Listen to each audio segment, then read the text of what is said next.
અને હવે સમાચાર જોઈએ વિસ્તારથી તો દેશની રાજધાનીની હવા બદથી બદતર બની ગઈ છે। શાળાઓ બંધ કરવાની ફરજ પડી છે। બાંધકામ પ્રવૃત્તિ પર રોક લગાવાઈ છે અને ફરી એક વખત સુપ્રીમ કોર્ટે કેન્દ્ર અને રાજ્ય સરકારને ફટકાર લગાવી છે। દિલ્હીની હવામાં દર શિયાળાની જેમ આ વર્ષે પણ ઝેર ભળી ગયું છે। રાજધાનીની હવા અત્યંત ગંભીર શ્રેણીમાં પહોંચી ગઈ છે। હવામાં પ્રદૂષણની એક એવી ચાદર પથરાઈ ગઈ છે જેનો ઉકેલ મોટો પડકાર બની ગયો છે। इतनी दिक्कत है, मैं 4 बजे उठता हूँ जब सवेरे को, तो आंखों में जलन और सांस लेने में परेशानी, और चाहे कितना भी कपड़ा आपने मास्क लगा लिया फिर भी यही हालत रहता है। 2 દિવસ બાદ ફરી એક વખત સુપ્રીમ કોર્ટે કેન્દ્ર અને દિલ્હી સરકારને ફટકાર લગાવતા કહ્યું કે તાત્કાલિક પ્રદૂષણ રોકવા માટે સખત પગલાં લો અને કાલ સુધીમાં જવાબ આપો। કેન્દ્ર સરકાર મંગળવારે ઇમરજન્સી બેઠક બોલાવે અને દિલ્હી, પંજાબ, હરિયાણા સરકાર સાથે મળી પ્રદૂષણનો ઉકેલ લાવે। અત્યંત જરૂરી ન હોય તેવી બાંધકામ પ્રવૃત્તિ, પરિવહન, પાવર પ્લાન્ટ્સ પર રોક લગાવે, વર્ક ફ્રોમ હોમ અમલી બનાવે। પ્રદૂષણને લઈને દિલ્હી સરકારે જણાવ્યું કે તે સંપૂર્ણ લોકડાઉન જેવા પગલાં લેવા તૈયાર છે, પરંતુ તેની અસર થોડા સમય માટે થશે। દિલ્હી સાથે એનસીઆર ક્ષેત્રમાં લોકડાઉન લગાવાય ત્યારે જ આવા પગલાંની અસર પડશે, જ્યારે કેન્દ્રએ સુપ્રીમમાં જણાવ્યું કે દિલ્હી અને ઉત્તરી રાજ્યોમાં પરાલી સળગાવવી મુખ્ય કારણ નથી, તેનાથી માત્ર 10% પ્રદૂષણ ફેલાય છે। ઉલ્લેખનીય છે કે દિલ્હીમાં શાળાઓ અને બાંધકામ પ્રવૃત્તિ બંધ છે, પરંતુ જો કોઈ કાયમી ઉકેલ નહીં આવે તો દિલ્હીમાં સ્થિતિ અત્યંત ખતરનાક થઈ જશે તે નક્કી છે। બ્યુરો રિપોર્ટ, સંદેશ ન્યૂઝ। આદિવાસી ગૌરવ દિવસ એટલે સ્વાતંત્ર્ય સેનાની, આદિવાસીઓ માટે લડનાર બિરસા મુંડાની જન્મજયંતિ। આજે પીએમ મોદીએ બિરસા મુંડાને શ્રદ્ધાંજલિ અર્પણ કરી અને ભોપાલમાં રાની કમલાપતિ રેલવે સ્ટેશનનું લોકાર્પણ કર્યું। બિરસા મુંડા એ સ્વતંત્રતા સેનાની, જેઓ સ્વતંત્રતા આંદોલન ઉપરાંત આદિવાસી સમાજના હિતોની રક્ષા માટે પણ હંમેશા સંઘર્ષ કરતા રહ્યા। તેમની જન્મ જયંતિ અને ઝારખંડના સ્થાપના દિન નિમિત્તે પીએમ મોદીએ વિડીયો કોન્ફરન્સના માધ્યમથી તેમની યાદમાં રાંચીમાં બિરસા મુંડા મ્યુઝિયમનું ઉદ્ઘાટન કર્યું। और भारत की आजादी की थी, और ये इतनी ताकतवर इसलिए थी क्योंकि भगवान बिरसा ने समाज को बाहरी दुश्मनों के साथ साथ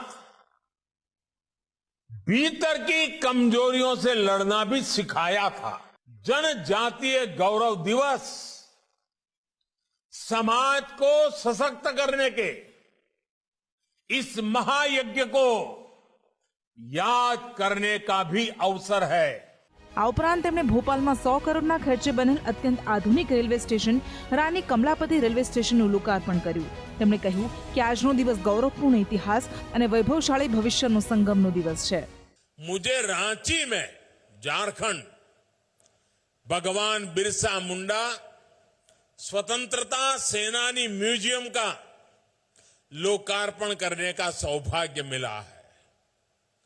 आजादी की लड़ाई में जनजातीय नायक नायिकाओं की वीर गाथाओं को देश के सामने लाना, उसे नई पीढ़ी से परिचित कराना हमारा कर्तव्य है। वीर महाराणा प्रताप के संघर्ष की कल्पना उन बहादुर भीलों के बिना नहीं की जा सकती जिन्होंने कंधे से कंधा मिलाकर राणा प्रताप के साथ लड़ाई के मैदान में अपने आप को बलि चढ़ा दिया था। આ ઉપરાંત તેમણે વિરોધીઓ પર પ્રહાર કરતા કહ્યું કે આદિવાસીઓને લઈને દેશને અંધારામાં રાખવામાં આવ્યું। આજે અનેક આદિવાસી વિભૂતિઓને યાદ કરી તેમના સ્વતંત્રતા સંગ્રામમાં યોગદાનને બિરદાવવામાં આવ્યું। બ્યુરો રિપોર્ટ, સંદેશ ન્યૂઝ। કોંગ્રેસી नेता सलमान खुर्शीदना पुस्तक पर विवाद थमવાનું નામ નથી લઈ રહ્યો। અત્યાર સુધી વિવાદિત નિવેદનોથી ભડકેલી આગ હવે તેમના ઘર સુધી પહોંચી ગઈ છે અને તેમના ઘરે આગ લગાવી દેવામાં આવી છે। वरिष्ठ कांग्रेसी नेता सलमान खुर्शीदना पुस्तके विवादनो मतपूड़ो छेड़्यो छे। पुस्तकमां हिंदुत्वनी सरखामणी तेमणे आतंकी संगठन आईएसआईएस अने बोको हराम साथे करता हिंदुत्ववादी संगठन अने भाजप तेमना पर प्रहार करे छे। आ विवादे राजकीय घमासाण सर्ज्યું અને વિવાદોએ ઉગ્ર સ્વરૂપ ધારણ કરતા નૈનીતાલ સ્થિત ખુરશીદના ઘરે કેટલાક લોકોએ આગ ચોંપી દીધી અને પથ્થરબાજી કરી, જેની જાણકારી ખુદ ખુરશીદે સોશિયલ મીડિયા પર પોસ્ટ કરી આપતા કહ્યું કે આ હિન્દુત્વ ન હોઈ શકે। जो हिंदू धर्म में नहीं है उसको कह दो ये हमारा नहीं है, उसके लिए कह दो ये हमारा नहीं है, इतने ही तो मैंने कहा था। क्योंकि मैं कहता हूं कि बोको हराम मेरे ईमान का नहीं है, आईसिस मेरे ईमान का नहीं है, वो इस्लाम का हिस्सा नहीं है। मैं ये कहता हूं, तुम भी कह दो, हिम्मत करो ना। ખુરશીદે ઘર પર હુમલાનો આરોપ ભાજપના કાર્યકર્તાઓ પર લગાવ્યો. દાવો થઈ રહ્યો છે કે ઉપદ્રવીઓના હાથમાં ભાજપનો ઝંડો હતો અને તેઓ સાંપ્રદાયિક નારા લગાવતા હતા. જો કે જ્યારે ઘટના ઘટી ત્યારે તેમના ઘરમાં કોઈ જ હાજર ન હતું. આ ઘટના બાદ હવે વિવાદ વધુ વકરે તેવી સંભાવના છે. બ્યુરો રિપોર્ટ, સંદેશ ન્યૂઝ. દેશમાં મોંઘવારી સામાન્ય લોકો માટે માથાનો દુખાવો બની ગઈ છે અને તેમાં કોઈ રાહત મળતી નથી દેખાય. આજે કોઈ એવી વસ્તુ નથી જેને મોંઘવારી ન સ્પર્શી હોય અને પરિણામે વધ્યો હોલસેલ પ્રાઇસ ઇન્ડેક્સ. મોંઘવારી આજે જીવવું દુષ્કર બનાવી નાખ્યું છે.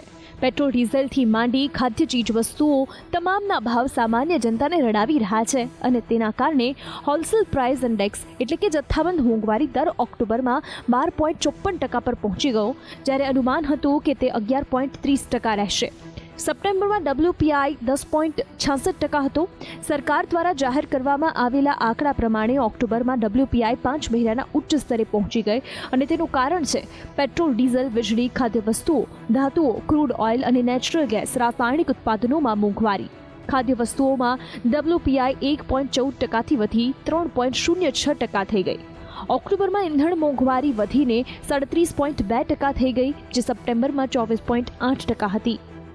શું છે હોલસેલ પ્રાઇસ ઇન્ડેક્સ?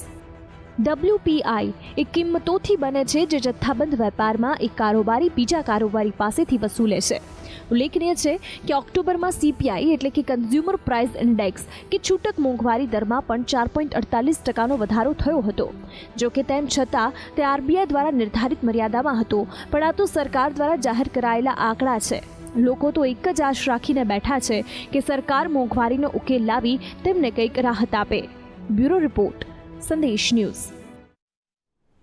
અને આ સાથે જ આ બુલેટિનમાં હાલ બસ આટલું. વધુ સમાચાર માટે જોતા રહો સંદેશ ન્યૂઝ. આ ઉપરાંત લોગિન કરો sandesh.news.com પર. આ ઉપરાંત અમારા સોશિયલ મીડિયા પ્લેટફોર્મ્સને પણ આપ ફોલો અને લાઇક કરી શકો છો. નમસ્કાર.